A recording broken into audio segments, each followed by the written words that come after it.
Take my gum out. Free thought. Episode 7, I believe. Today, we're going to talk about boxing and the sport of boxing and how it functions.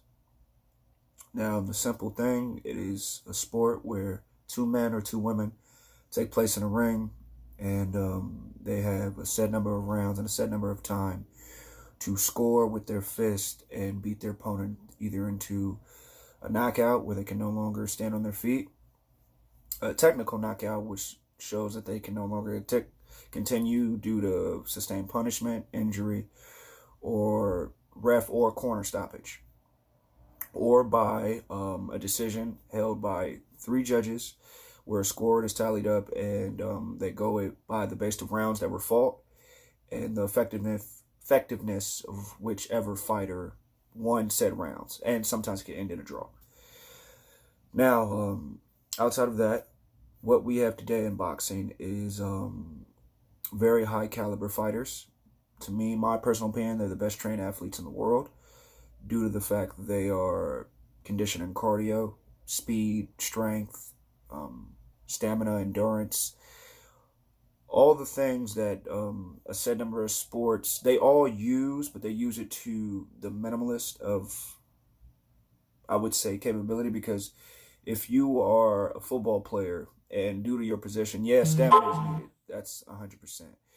Yeah, cardio is needed, 100%. Strength and all this. But obviously, if you are a lineman, the only speed you need to require is being quick on your feet and being quick to be able to move in a lateral sense.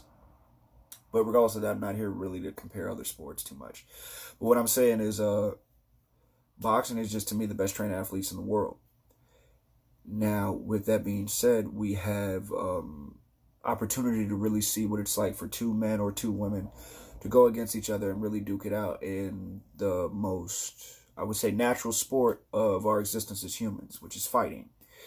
It's really no ultra way to put it or scientific or prolific way. It's really innately the most common sport every person can relate to. All these other sports had to be created for certain set things, from soccer, football, basketball, volleyball, golf, all these other sports. But fighting is a natural thing in human existence. So that's one of the reasons I enjoy the sport.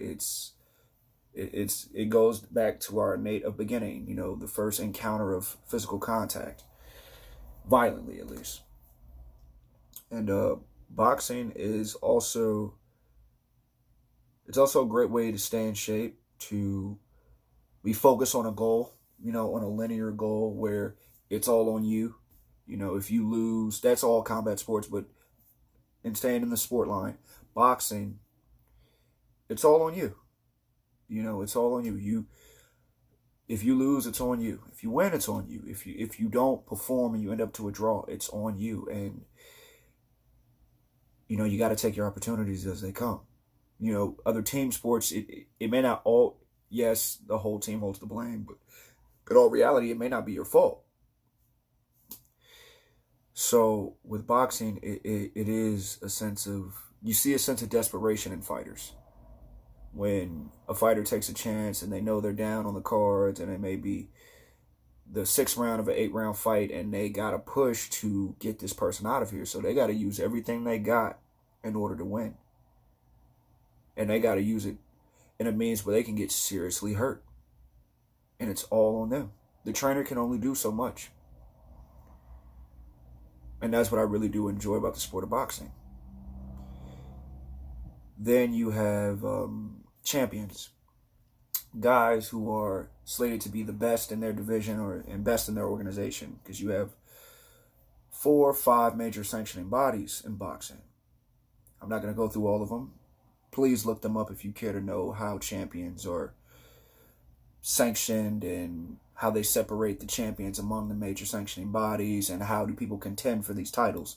That's a whole nother video that I'll have to get into, which I probably will get into later down the line. But in the sense of just boxing, you have these organizations that, they have these set number of fights for contenders to contend for a belt, and whoever's the best out of those fights, the best competitive fights will happen. And you also have promoters, and this is another thing, because boxers have to get paid. There is no boxing league, quote unquote. There's like how the NFL is the NFL and the UFC is the UFC, and then you have Bellator, and you have sanctioning like leagues and organizations that these whole stable of fighters or teams are under. And there's a sense of, you're definitely, because we're setting this fight up, you really don't have a lot of control on what fights you can take and what fights you can't. It's like whatever your organization feels is the appropriate fight, whichever is the rankings telling them and the fans are telling them, they're going to make that decision for you. Yeah, a fighter can influence, in these other organizations, a fighter can influence who they fight, but at the end of the day, the UFC, you're fighting Stylebender, that's who you're going to fight. You can't back out of it. You can't negotiate another fight. That's what your organization, you signed a contract under this corporation saying that you will be legally abided by whatever demands are made of your organization. I'm sure. I mean, I'm pretty sure a fighter has different rights, but at the end of the day, that's the decision you make. Boxing is a lot different. Boxing has promoters, and boxing has the way they guide certain fighters, and they put them in certain fights to expose their talents in certain ways, because styles make fights. They may say, okay, this guy's a little bit more of a counterpuncher, so we probably want to put him on a front-footed guy who may expose, you know what I'm saying, some sense of, okay, this will be competitive, but at least our guy, his style can match up very well with his, where he is in the chance of winning. So boxing is a lot more curated.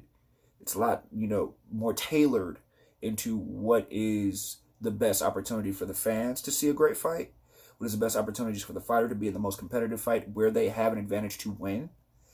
And, styles make, it doesn't put, it's not a real big thing for mismatches. They don't want to see too many mismatches in boxing. And we know UFC, it succumbs to that.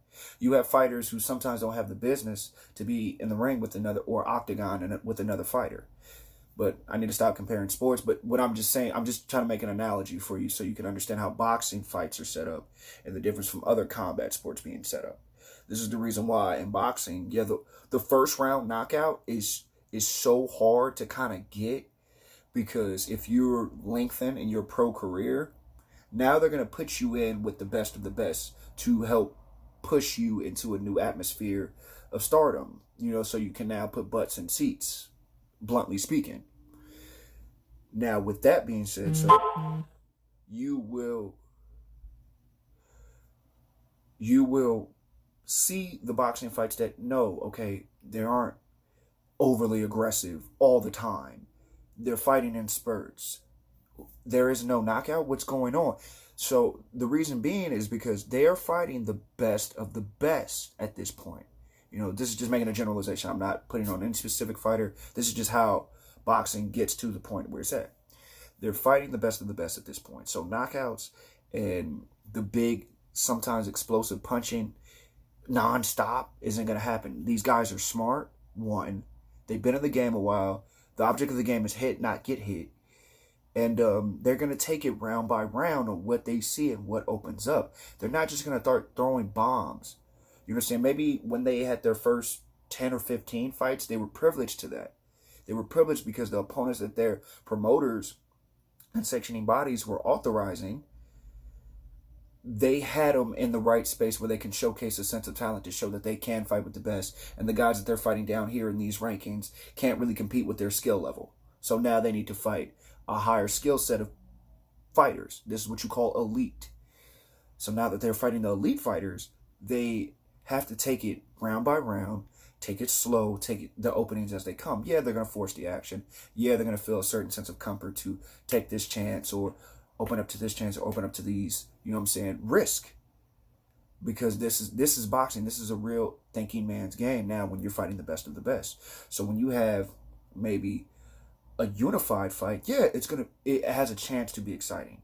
It has a chance to go, somebody can end up on the canvas because they all have punch power. They all have speed, cardio.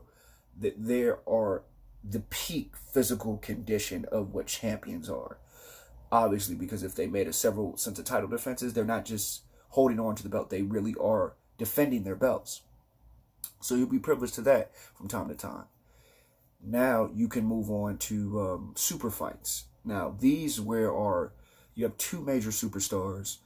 Most of the time they kind of transcended the sport of boxing. They aren't just popular to boxing fans. They're popular to sports fans. They're popular to casual fans. They're popular just being popular. Floyd Mayweather's the best example of that. People don't even watch boxing, but they know who Floyd Mayweather Jr. is. So they transcended their sport. Now him fighting a big fight like Canelo Alvarez, another guy that he transcended boxing. Now he's popular to sports fans. He wasn't really popular too much at that point to fans outside of sports, but he was very popular to sports fans. This is a super fight. Now, super fights take a lot of time to make and a lot of negotiation. Reason being, like I said, there is no boxing league. There is no commissioner. There is none of that. There's no draft. There's none of that. Every fighter that the fight he has to sign a contract specifically just for that fight.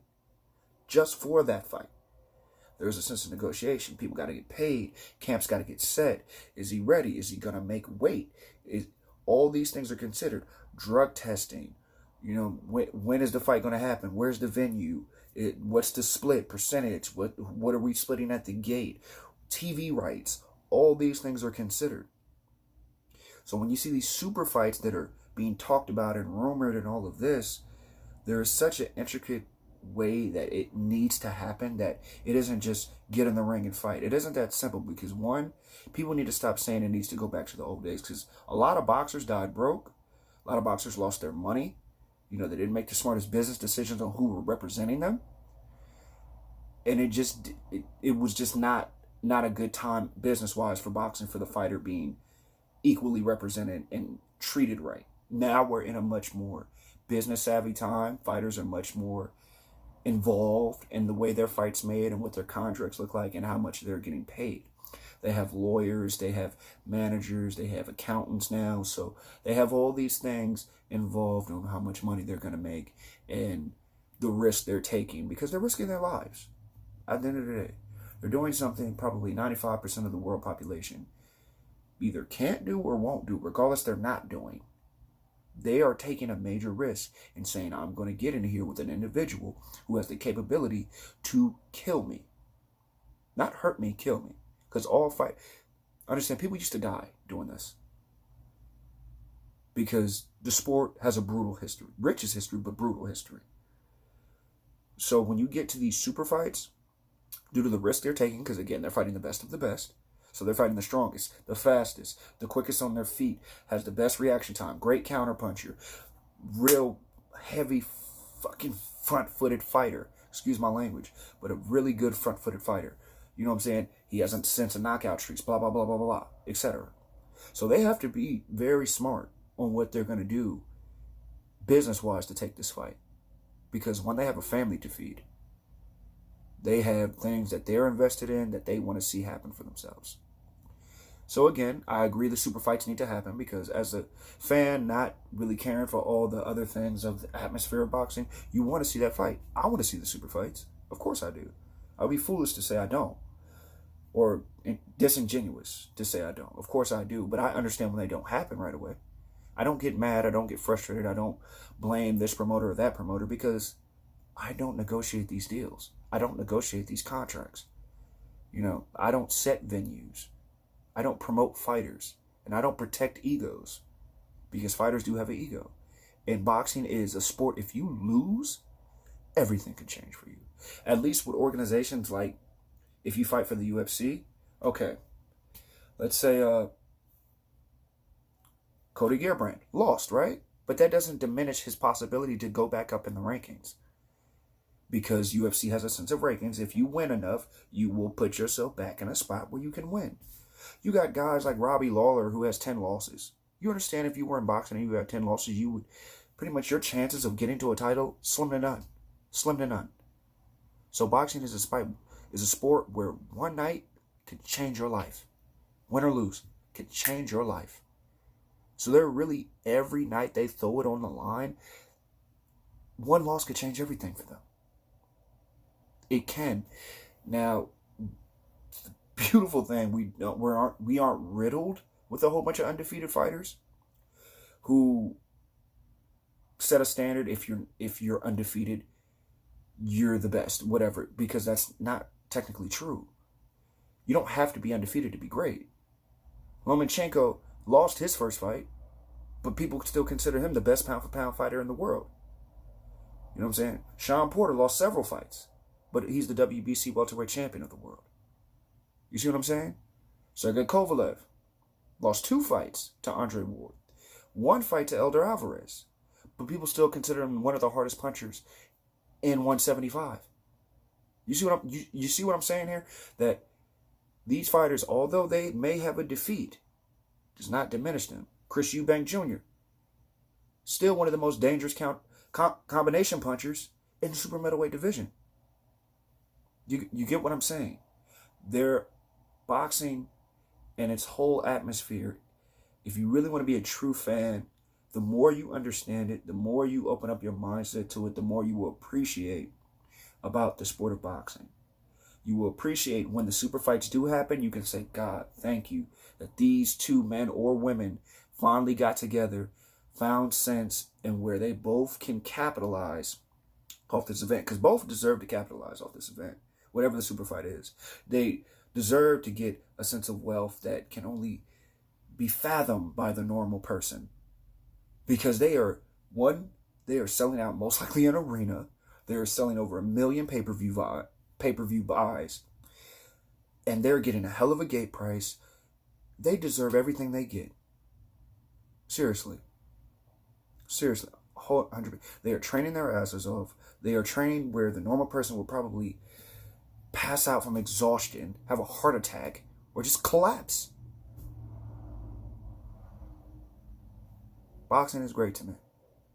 And this is Free Thought, episode 7, boxing.